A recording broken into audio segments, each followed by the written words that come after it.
On this week's Made in the USA South, for our first guest, we have Johnny Wilson.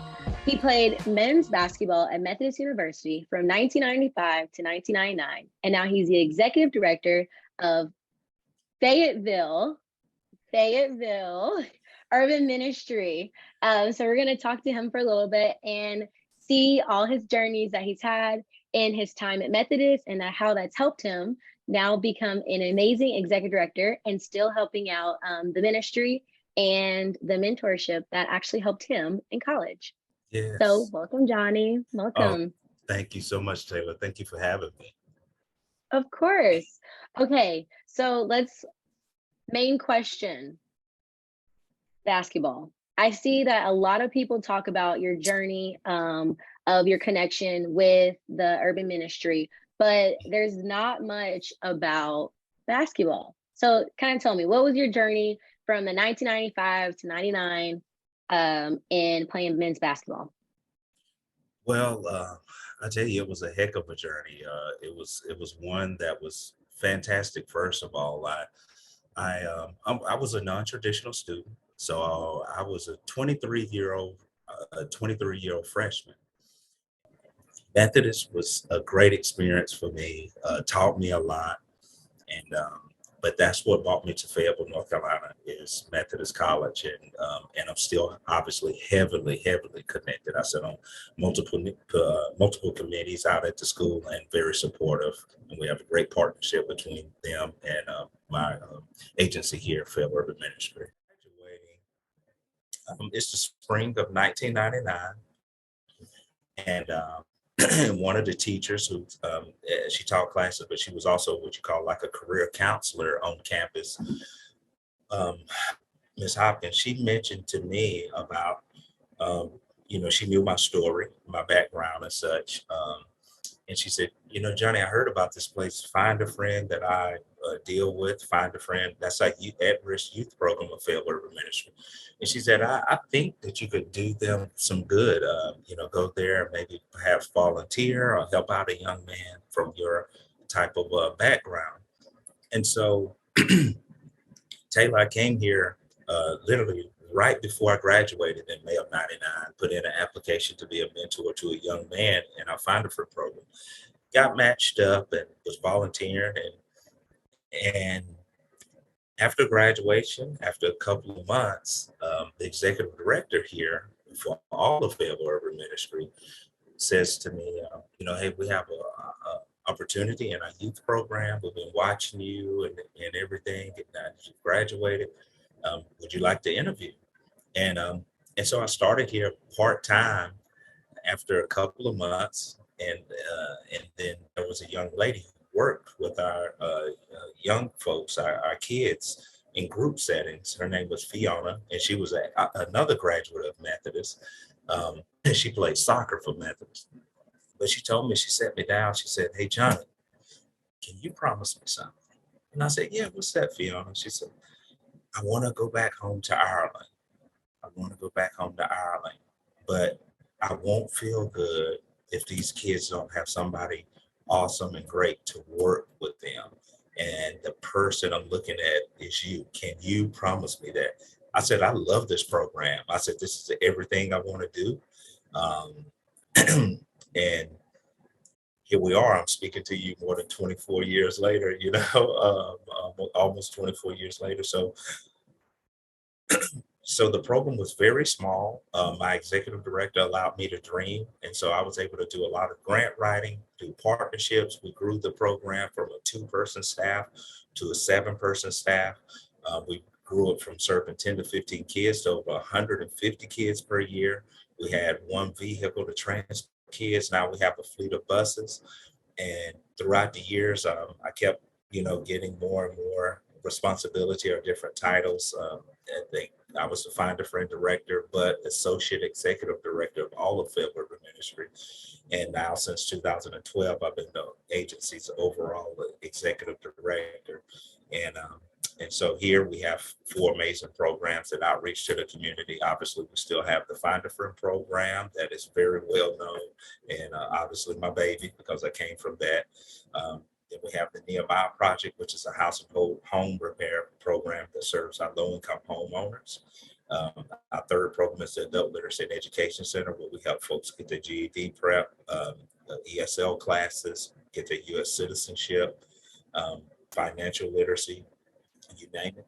And then the last program is emergency assistance, where we have a large size food pantry for folks to shop in, a clothing closet, and we also pay folks rent and mortgage and utilities through our financial portion department of that and our partnership. So collectively, all four of these programs, we serve thousands of individuals each year.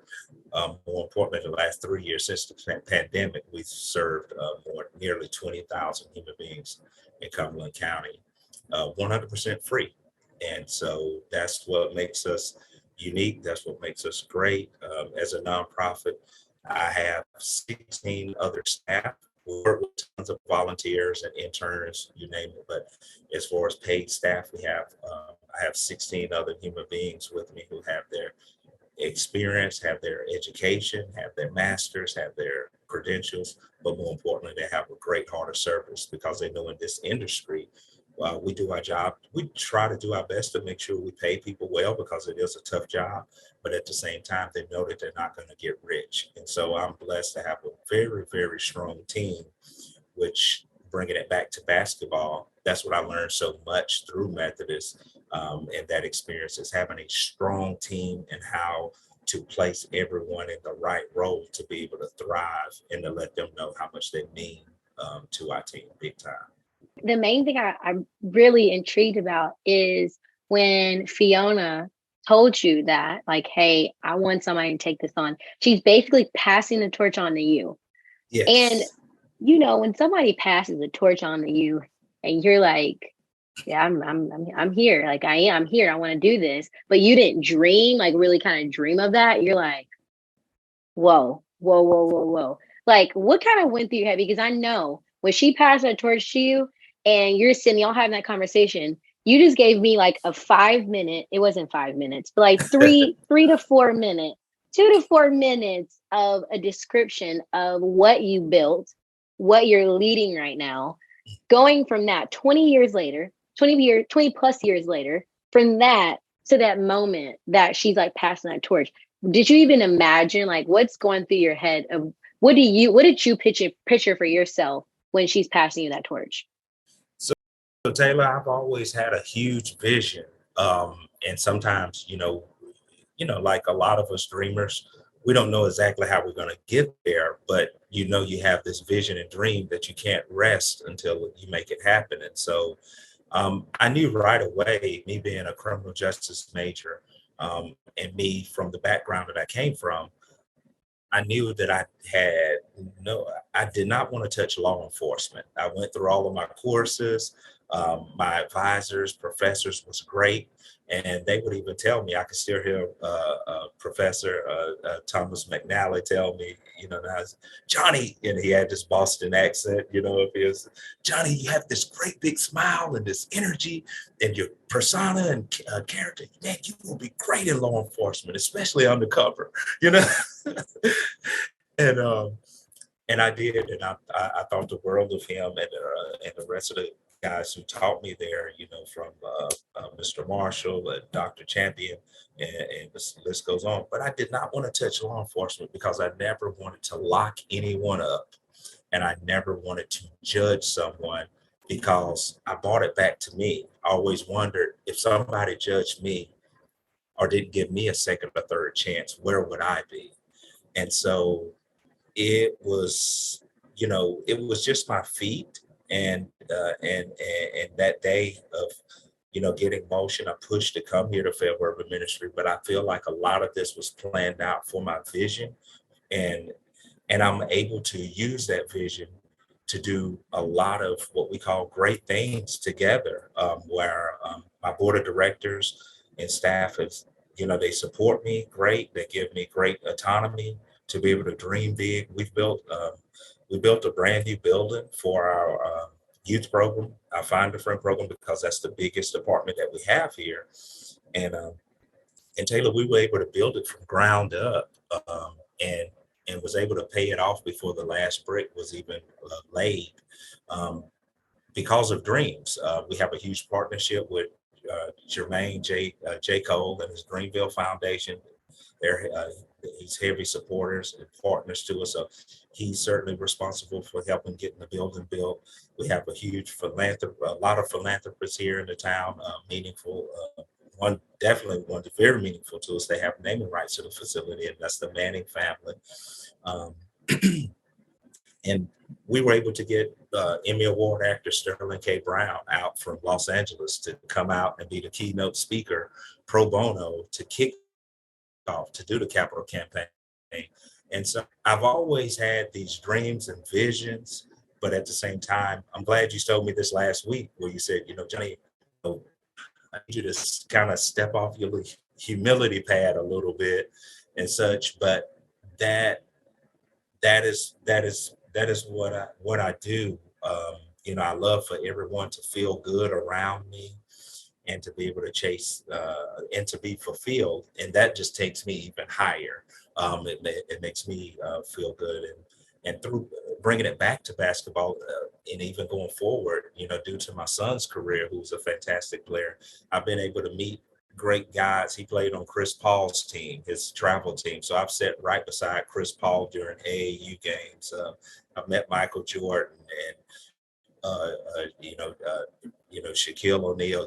So many names and such. Where I just see them as nothing but blessings because basketball has done so much for me in my personal to professional life, but then able to pass it along to my son, who did even greater things through that avenue.